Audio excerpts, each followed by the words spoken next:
महाभारत के सभी बड़े योद्धा छल द्वारा मारे गए। इसका क्या कारण था? क्या ये उनकी रणनीति थी या मजबूरी? कि आखिर सभी योद्धाओं को युद्ध नियमों के अनुसार क्यों नहीं मारा गया? इस कड़ी में सबसे पहला नाम आता है भीष्म पितामह। इन्हें इच्छा मृत्यु का वरदान था। ये प्रतिदिन 10,000 पांडवों के सैनिकों को मारते थे। जिन्होंने अपने गुरु परशुराम को हरा दिया, उन्हें हराने का सामर्थ्य किसी में न था। युद्ध जीतने के लिए ये जरूरी था कि पांडव भीष्म पितामह को मारे। इन्हें मारने के लिए द्रुपद संतान व पूर्व जन्म की अंबा शिखंडी को अर्जुन की ढाल बनाया गया। अब पितामह तो महिला पर बाण नहीं चला सकते, लेकिन अर्जुन तो बाण चला सकता था। फिर अर्जुन ने हजारों पैने बाणों से उस श्वेत वस्त्रधारी की छाती को बीन दिया और इस प्रकार से भीष्म पितामह को मृत्युशैया पर लेटा दिया। इस कड़ी में दूसरा नाम आता है द्रोणाचार्य का। गुरु द्रोण, जिनके पास ब्रह्मास्त्र था, जो विश्व के सबसे बड़े धनुर्धर थे, उनके रहते पांडवों का जीतना असंभव था। इसलिए उनका मरना यैन कैन प्रकारेण जरूरी था। तब पांडवों ने एक योजना बनाई। योजना अनुसार भीम ने अश्वत्थामा नामक हाथी को मार दिया और चिल्लाने लगा, अश्वत्थामा मारा गया, अश्वत्थामा मारा गया।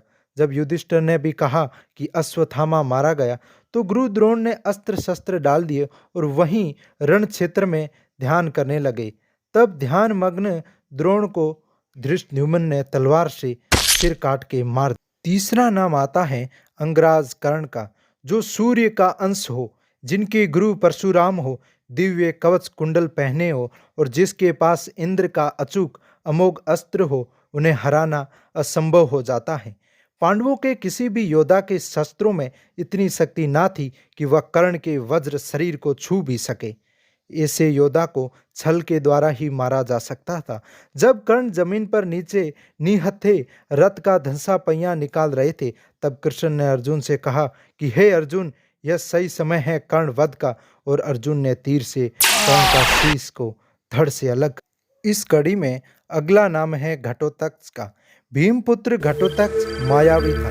वो निशाचर बन के रात्रि में कौरव सैनिकों को मारता था। कर्ण के पास अमोघ अस्त्र था, जो एक बार चला तो प्राण लेके ही वापस आता था। कर्ण इसका प्रयोग अर्जुन पे करना चाहता था, लेकिन दुर्योधन चाहता था कि इस अस्त्र का प्रयोग घटोत्कच पे किया जाए। कृष्ण भी ये जानते थे कि अर्जुन को कुछ हुआ तो पांडव अगले ही पल युद्ध हार जाएंगे। तब कृष्ण ने कूटनीतिक व परिस्थितिवश घटोत्कच को अर्जुन की ढाल बनाया व कर्ण के अमोघ अस्त्र का प्रयोग घटोत्कच पर कराया। पांचवा नाम है धृष्टद्युम्न का। द्रुपद का पुत्र व द्रौपदी का भाई धृष्टद्युम्न पांडवों का प्रधान सेनापति था। वह अग्नि की लपटों से द्रोण से प्रतिशोध के लिए ही जन्मा था और दिव्य व अदृश्य शक्तियों से लैस था। उसे प्रत्यक्ष युद्ध में मारना असंभव था। इस कारण अश्वत्थामा ने अपने पिता द्रोणाचार्य का बदला लेने के लिए उसे रात में सोते हुए मार दिया। अंतिम नाम है दुर्योधन का। दुर्योधन गदा में भीम से कम ना था और ताकत में कई योद्धाओं से। गांधारी की पट्टी हटाने पर आंखों से निकले दिव्य प्रकाश पुंज से उसका शरीर वज्र हो गया था, सिवा जांघों के ऊपरी क्षेत्र को छोड़कर। वो भी कृष्ण के उकसाने पर ही जांघों पर वस्त्र पहनकर मां के सामने गया था। उसके शरीर पर कहीं पर भी वार करो उसे दर्द का एहसास ना होता था, क्योंकि दिव्य प्रकाश पुंज से उसका शरीर वज्र हो गया था। ऐसे में युद्ध के कारण को मार के ही युद्ध समाप्ति की जा सकती थी। भगवान कृष्ण ने भीम को जांघों की ओर इशारा किया तथा भीम ने बताई गई जगहों पर वार करना आरंभ कर दिया। हालांकि गदा युद्ध के नियमों के अनुसार आप संवेदनशील क्षेत्रों में वार नहीं कर सकते, न ही जांघों के ऊपर वार किया जा सकता है।